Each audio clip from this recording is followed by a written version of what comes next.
माननीय प्रधानमंत्री जी ने ये नैतिक साहस दिखाया, हमारी पार्टी ने ये नैतिक साहस दिखाया। आज हम बिल लेकर आए हैं कि इनके पेट में दर्द हो रहा है। और जिस तरह से आप केवल राजनीति के माध्यम से इस महिला रिजर्वेशन को लॉलीपॉप बनाते रहे, घुमाते रहे, वही भारतीय जनता पार्टी करे। देश में फिर से ये गलत तरह का माहौल पैदा करने की कोशिश कर रहे हैं सर। इस महिला रिजर्वेशन के लिए जिन महिलाओं ने पार्लियामेंट के अंदर और पार्लियामेंट के बाहर सबसे ज्यादा आवाज उठाई, वो बंगाल की गीता मुखर्जी थी और भारतीय जनता पार्टी की सुषमा स्वराज थी। ये दोनों यदि नहीं रहती तो आज ये दिन भी देखने को नहीं मिलता। लेकिन सोनिया जी ने अपने पूरे भाषण में न गीता मुखर्जी का जिक्र किया, न सुषमा स्वराज का जिक्र किया। यह किस तरह की राजनीति है? अपना क्रेडिट लेना चाहती हैं कि हमारा बिल है। ये बिल आपका नहीं है। इस पार्लियामेंट में, इसी लोकसभा में सर, सबसे पहले बिल में यदि उसका कॉलर पकड़ने के लिए कोई आया तो यही मैडम श्रीमती सोनिया गांधी जी थे और नीरज शेखर वहां खड़े थे, मुलायम सिंह यादव बाहर थे और मैं वहां से कूद कर टेबल पर आया और मैंने कहा कि आप यहां की तानाशाह नहीं है, आप यहां की रानी नहीं है, इस बेल में आप मारपीट नहीं कर सकती हैं। और इनके जो इतने लेफ्टिनेंट थे, बिलास बुतेवार से लेकर सबों ने उनको पीटा। यदि ये महिला रिजर्वेशन यहाँ आया है तो महिलाओं को अधिकार मिलेगा, मिलकर रहेगा। दुनिया की कोई ताकत इसको नहीं रोक सकती है। निशिकांत जी। माननीय अध्यक्ष जी, माननीय अध्यक्ष जी, कांग्रेस या उसके समर्थक दल किस तरह से लोकतंत्र का गला घोटते हैं वो मैं उदाहरण हूं। मैं गांव में पैदा हुआ, मेरे माँ पिताजी आज भी गांव में रहते हैं। आज जब मैं पार्लियामेंट के लिए चल रहा था तो मेरी माँ आज एम्स देवघर में भर्ती है सर। उसने मुझे फोन किया कि बेटा यदि पार्टी तुमको मौका देती है तो आज इस बिल के बारे में जरूर बोलो। और इसीलिए कहा उसने कि जो महिला है सर, आज यदि सारे पुरुष यहां मौजूद हैं उसका कारण महिला है। यदि महिला नहीं होती तो पुरुष का कोई एग्जिस्टेंस नहीं होता। और आज चूंकि कांग्रेस की गलतफहमी है, गलती है सर, और ये जितने अपोजिशन के लोग हैं वो इतने वर्षों तक इस बिल को लेकर नहीं आए। हमारे माननीय प्रधानमंत्री जी ने ये नैतिक साहस दिखाया, हमारी पार्टी ने ये नैतिक साहस दिखाया। आज हम बिल लेकर आए हैं कि इनके पेट में दर्द हो रहा है। हम बरसों से सुनते रहे सर कि जननी जन्मभूमिश्च स्वर्गादपि गरीयसी यत्र नार्यस्तु पूज्यन्ते रमन्ते तत्र देवता। लेकिन क्या हुआ? इस देश में महिलाएं स्कूल एजुकेशन के लिए परेशान थी। जब तक माननीय अटल बिहारी वाजपेयी जी की सरकार नहीं आई, सर्व शिक्षा अभियान इस देश में नहीं आया, महिलाओं का जो है शिक्षा का लेवल नहीं बढ़ पाया सर। महिलाएं यदि बच्चियां स्कूल जाती थी तो उनको जो है खाना बनाकर जाना पड़ता था सर। और इसको जब हमारे प्रधानमंत्री जी ने देखा तो मिड डे मील स्कीम जब तक कि सरकारी स्कूलों में लागू नहीं हुआ तब तक महिलाओं की संख्या, बच्चियों की संख्या नहीं बढ़ी सर। और उसके बाद जो सबसे बड़ा प्रॉब्लम था, इस देश के प्रधानमंत्री ने जो सबसे बड़ी बात की कि उनको सम्मान दिया सर। सारे स्कूल में, स्मृति ईरानी जी उस वक्त एचआरडी मिनिस्टर थी, सारे स्कूलों में शौचालय बनाकर महिलाएं कैसे अच्छा से पढ़ेंगी, बच्चियां कैसे आगे बढ़ेंगी, उसी का ये उदाहरण है। और उससे आगे बढ़कर आज जो कल से लेकर परसों से लेकर माननीय प्रधानमंत्री जी लगातार बोल रहे हैं कि सही समय है, यही समय। और इसी समय पर आज ये ऐतिहासिक सेशन बुलाकर माननीय प्रधानमंत्री जी ने महिलाओं को जो सम्मान देने का काम किया, उसके लिए हम भारतीय जनता पार्टी के कार्यकर्ता गौरवान्वित हैं और हम उनका जो है आदर और नमन करते हैं कि उन्होंने महिलाओं को आरक्षण देने का फैसला किया। सर मैं पढ़ रहा था, काफी बातें कही, मैं केवल 2-3 चीजें बताना चाहता हूं, फिर अपने विषय पर आऊंगा सर। ये देश इस संविधान से चलता है और इसका आर्टिकल 82, मनीष तिवारी जी यहां बैठे हुए हैं, कल से लगातार वो संविधान संविधान संविधान की बात कर रहे हैं। अभी सोनिया जी ने भी बोलते हुए बातें कही कि अभी क्यों नहीं लागू कर दिया, कब से लागू कर देंगे। ये देश संविधान से चलता है। मैं आर्टिकल 243D और आर्टिकल 243T, जिसके लिए कि उन्होंने बड़ा अपने आप को गौरवान्वित महसूस किया कि हमने पंचायत में जो है महिला रिजर्वेशन लागू किया, बड़ा अच्छा किया। लेकिन ये आर्टिकल में 243 डी और 243 टी हमने तो नहीं दिया। आप दोनों को पढ़ लीजिए, 243 डी और टी क्या पंचायत में किस तरह से रिजर्वेशन होगा और म्युनिसिपल कॉर्पोरेशन में किस तरह से रिजर्वेशन होगा। आपने उसके लिए कभी ओबीसी की बात तो नहीं की। यदि इस आर्टिकल में यदि आपने डाला होता ओबीसी की बात, तो आप जब करिए बहुत अच्छा, इतने वर्षों से आपको नहीं दिखाई दिया। उसी तरह से 1947 से लेकर 49 तक ये पूरा संविधान सभा चलता रहा। परसों से यही भाषण सुन रहे हैं सर। इस कॉन्स्टिट्यूएंट असेंबली से लेकर 1952 से लेकर आज तक चुनाव हुआ, कभी किसी ने राज्यसभा में रिजर्वेशन की बात नहीं की, विधान परिषद में बात नहीं की। आज भी राज्यसभा में शेड्यूल कास्ट और शेड्यूल ट्राइब को रिजर्वेशन नहीं है, विधान परिषद में शेड्यूल कास्ट शेड्यूल ट्राइब को रिजर्वेशन नहीं है। आप कौन सी नई बात केवल पॉलिटिकल एंगल के लिए ले आते हैं? आपने जब नहीं किया, जब तक आज तक जो है भारत के संविधान में यह कहा गया कि राज्यसभा में कोई रिजर्वेशन नहीं होगा, विधान परिषद में कोई रिजर्वेशन नहीं होगा। और जब माननीय प्रधानमंत्री जी और भारतीय जनता पार्टी इस बिल को लाती है तो आप कहते हैं राज्यसभा में रिजर्वेशन नहीं है, विधान परिषद में रिजर्वेशन नहीं है। आप पंचायत में कहिए कि कोई ओबीसी को रिजर्वेशन नहीं होगा, चाहे म्युनिसिपल कॉर्पोरेशन में कोई ओबीसी को रिजर्वेशन नहीं होगा। और आर्टिकल 82 है सर, जो एडजस्टमेंट ऑफ ईच सेंसस की बात कर रही है और सीट बढ़ाने की बात, सब पढ़ लीजिएगा इस आर्टिकल को।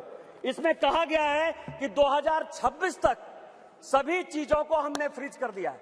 आप अनकॉन्स्टिट्यूशनल काम करना चाहते हैं, आप उसके ऊपर जो है कहते हैं कि 2024 से लागू कर दीजिए, तुरंत सुप्रीम कोर्ट में जाएगा और सुप्रीम कोर्ट में तुरंत वो स्टक डाउन हो जाएगा। क्या आप चाहते हैं कि महिलाओं को रिजर्वेशन नहीं दें? और जिस तरह से आप केवल राजनीति के माध्यम से इस महिला रिजर्वेशन को लॉलीपॉप बनाते रहे, घुमाते रहे, वही भारतीय जनता पार्टी करे। हमारे प्रधानमंत्री जी हैं जो कहते हैं कि जिसकी मैं शुरुआत करता हूं उसका अंत भी करता हूं। यदि ये महिला रिजर्वेशन यहां आया है तो महिलाओं को अधिकार मिलेगा, मिलकर रहेगा, दुनिया की कोई ताकत इसको नहीं रोक सकती है। लेकिन इनके यहां क्या दिक्कत है सर? इनके यहां सबसे बड़ी दिक्कत है, और अभी जितने स्पीकर बोलने वाले हैं सर, वो स्पीकर 2026 में ये आर्टिकल 82 पढ़िए, संविधान को जो है पढ़िए, जो संविधान में लिखा हुआ है कि सेंसस होगा, सेंसस के बाद डिलिमिटेशन होगा और डिलिमिटेशन के बाद जो है हम उसको लागू करेंगे। और ये आर्टिकल 82 कह रहा है, ये 82 कह रहा है सर पूरे देश दुनिया में कोरोना के कारण लोग मरे, माननीय प्रधानमंत्री जी के कारण आज 140 करोड़ लोग बच गए। इस पार्लियामेंट को चलाने में आप जैसे लोगों को क्या समस्या होगी सर? लोकसभा, राज्यसभा, लॉबी, सभी जगह सांसद बैठकर कानून पास करते रहे। भाई मरता था तो भाई का लाश जलाने के लिए कोई नहीं जाता था, पिता मरते थे तो पिता का लाश जलाने के लिए बेटा नहीं जाता था। उस कोरोना से बचकर हम आए हैं 2 साल के बाद। आपका तो आपने क्यों नहीं कराया? आपने क्यों नहीं कराया? कितने लोग थे जो रोड पर घूम रहे थे, कितने लोग थे जो खाना खिला रहे थे, सारे जगह के ट्रेन बंद थे, सारे जगह की सब स्थितियां बंद थी। भागलपुर पूरा जो है भारत जो है किस तरह के विकट परिस्थिति में था सर। माननीय प्रधानमंत्री जी 140 करोड़ लोगों को बचा के लाए हैं, और सेंसस जो संवैधानिक चीज है उसको जब हम लागू करेंगे तो ये लागू होगा। आज आप कह रहे हो क्यों नहीं लागू किए? देश में फिर से ये गलत तरह का माहौल पैदा करने की कोशिश कर रहे हैं सर। 2020 और 21 के माहौल के बाद, कोरोना के बाद कैसे सेंसस लागू हो सकता था, कैसे सेंसस हो सकता था? और माननीय गृह मंत्री जी बैठे हैं, हमेशा कहते हैं कि मैं कोई गैर संवैधानिक काम नहीं करूंगा, कोई असंवैधानिक काम नहीं करूंगा। यदि सेंसस होना है तो उसका भी डेट घोषित होगा, सेंसस होगा, डिलिमिटेशन होगा और महिलाओं को रिजर्वेशन मिलेगा। यही तो इस बिल में है 334 से, जिसके बारे में कि माननीय कानून मंत्री जी कह रहे थे सर। लेकिन क्या समस्या है कि ये अपने जो 26 पार्टियों का एक जो घमंडिया गठबंधन बनाया है सर, इंडी अलायंस, उसके सारे नेताओं का मैं भाषण पढ़ रहा था। आज सोनिया जी जब बोल रही थी तो मुझे लग रहा था कि वो राजनीति से ऊपर उठकर बोलेंगी, क्योंकि वो अपोजिशन की आवाज थी। मैं उनका सम्मान करता हूं सर। इस महिला रिजर्वेशन के लिए जिन महिलाओं ने पार्लियामेंट के अंदर और पार्लियामेंट के बाहर सबसे ज्यादा आवाज उठाई वो बंगाल की गीता मुखर्जी थी और भारतीय जनता पार्टी की सुषमा स्वराज थी। ये दोनों यदि नहीं रहती तो आज ये दिन भी देखने को नहीं मिलता। 33% यदि रिजर्वेशन लोकसभा और विधानसभा में यदि लागू होने वाला है और माननीय प्रधानमंत्री जी लेकर आए हैं इन दो महिलाओं का, लेकिन सोनिया जी ने अपने पूरे भाषण में न गीता मुखर्जी का जिक्र किया न सुषमा स्वराज का जिक्र किया। यह किस तरह की राजनीति है? अपना क्रेडिट लेना चाहती हैं कि हमारा बिल है। ये बिल आपका नहीं है। आप जो बिल लेकर आए वो गलत बिल है और यदि इसके लिए किसी ने आंदोलन किया तो वो गीता मुखर्जी है, वो सुषमा स्वराज है।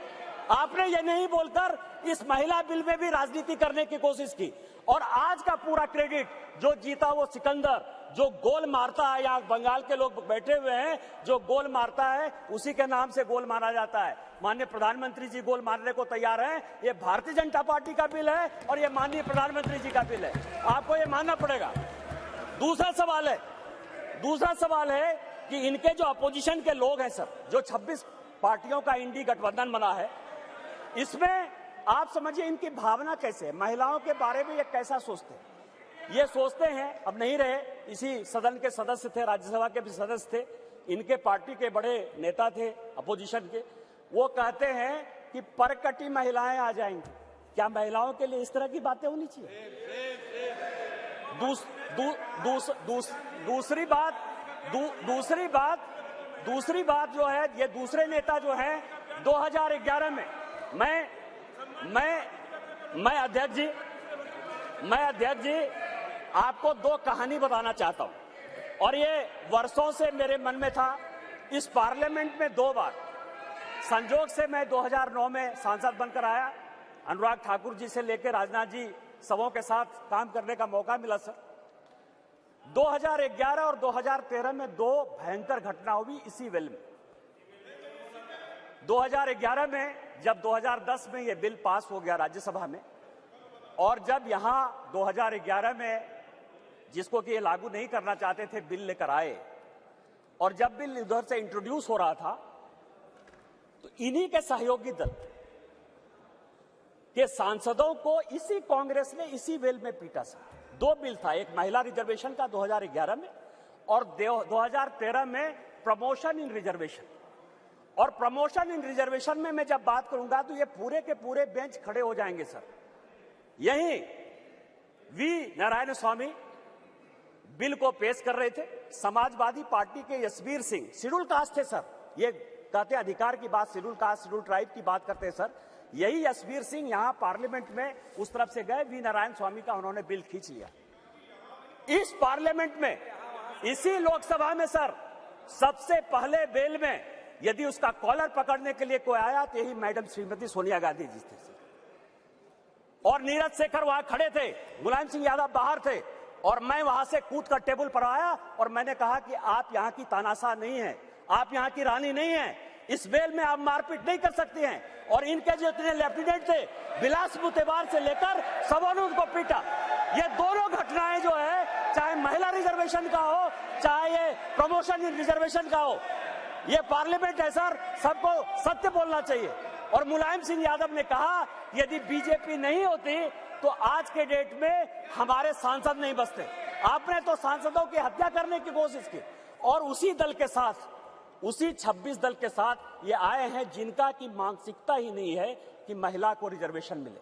चाहे वो राष्ट्रीय जनता दल है, चाहे वो समाजवादी पार्टी है, चाहे इनके सारे मुस्लिम एमपी है, चाहे कोई भी पॉलिटिकल पार्टी जो इनको सपोर्ट कर रही है सर, और उन्हीं के दबाव में ये कानून के विरोध में जाकर, इस संविधान के विरोध में जाकर, और उसके सारे उदाहरण है कि 96 से लेके आज तक क्यों नहीं लागू हुआ, उसी के कारण ये कभी ओबीसी रिजर्वेशन की बात करते हैं, कोटा विद इन कोटा की बात करते हैं, राज्यसभा में जो है उसको अधिकार देने की बात करते हैं, विधान परिषद में क्यों नहीं रिजर्वेशन दिया उसकी बात करते हैं, फिर वो बात करते हैं कि 2024 से क्यों नहीं लागू होगा। इनको सब कुछ पता है, ये देश संविधान से चलता है। हम एक गरीब परिवार के बेटे होकर इस पार्लियामेंट में आए हैं सर। जैसे मैंने बात कही कि मेरे माँ पिताजी आज भी गांव में रहते हैं, यदि बाबा साहब अंबेडकर का यह संविधान नहीं होता, भारतीय जनता पार्टी नहीं होती, उस दिन भी मैंने कहा कि आपने गांव नहीं देखा है, गरीबी नहीं देखा है, महिलाओं की स्थितियां नहीं देखी। आपने जो जो कानून पास किए वो महिलाओं के खिलाफ है। यदि 498 आपने पास किया जिसका आप क्रेडिट लेना चाहते हैं, तो उसमें से है पुरुष से ज्यादा महिलाएं ही जेल में बंद हैं। डॉरी के केस में जिस तरह से आपने बनाया, आज यदि आपने कई एक कानून ऐसे पास किए हैं जिसमें लोग महिलाओं को नौकरी देने के लिए तैयार नहीं होते हैं, आपने महिलाओं को रोकने का प्रयास किया, महिलाओं को बढ़ाने का प्रयास नहीं किया। और हम जो बिल लेकर आए हैं, जो माननीय प्रधानमंत्री जी के नेतृत्व में ये इतिहास रचने जा रहा है, और ये जो ऐतिहासिक पल है, और स्पीकर साहब आपके जीवन का जो ऐतिहासिक पल है कि उस कुर्सी पर आप विराजमान हैं, जिस पल में ये इतिहास बन रहा है वो केवल और केवल माननीय मोदी जी की देन है, भारतीय जनता पार्टी की देन है।